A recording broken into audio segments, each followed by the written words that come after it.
أشرقت نفسي بنور من فؤادي. السلام علیکم ورحمۃ اللہ وبرکاتہ. ریڈیو HRDF میں آپ کا استقبال ہے. ریڈیو HRDF ہمیں اللہ کے بندوں کی خصوصیات سے واقف کرا رہا ہے. اللہ کے بندوں کی خصوصیات میں سے ہے کہ وہ اپنی گفتگو اور برتاؤ میں احتیاط، عاجزی اور سادگی کا خیال رکھتے ہیں اور رات کی نماز کا خاص خیال رکھتے ہیں.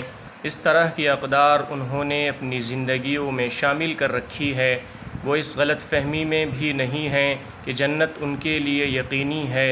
وہ اپنی کوتاہیوں اور کمزوریوں کو تسلیم کرتے ہیں اور اپنے جرم کا اعتراف کرتے ہوئے اللہ سے مسلسل استغفار کرتے رہتے ہیں تاکہ وہ دوزخ سے بچ جائیں.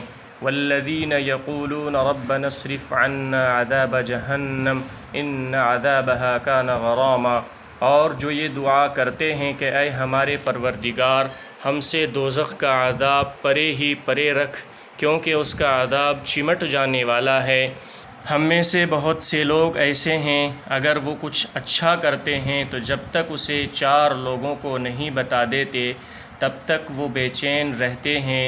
اور کچھ لوگوں کا خیال یہ ہے کہ وہ اپنے نیک اعمال کی وجہ سے دوسروں سے بہتر ہیں، وہ جنت کے وارث بن کر اپنی زندگی گزار رہے ہیں.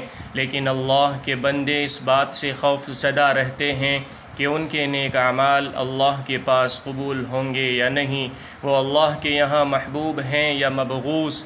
اس کے ساتھ ساتھ وہ اللہ سے امید بھی رکھتے ہیں اور ڈرتے بھی رہتے ہیں.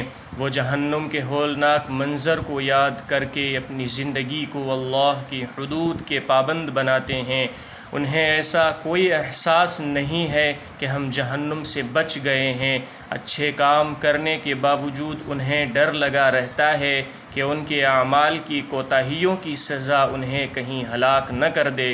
انہیں احساس ہے کہ اللہ کی خصوصی رحمت اور فضل کے بغیر جہنم کے عذاب سے بچ کر جنت میں جانا ناممکن ہے. تو وہ جہنم کے عذاب سے بچنے اور جنت میں داخل ہونے کے لیے اللہ سے دعائیں مانگتے رہتے ہیں.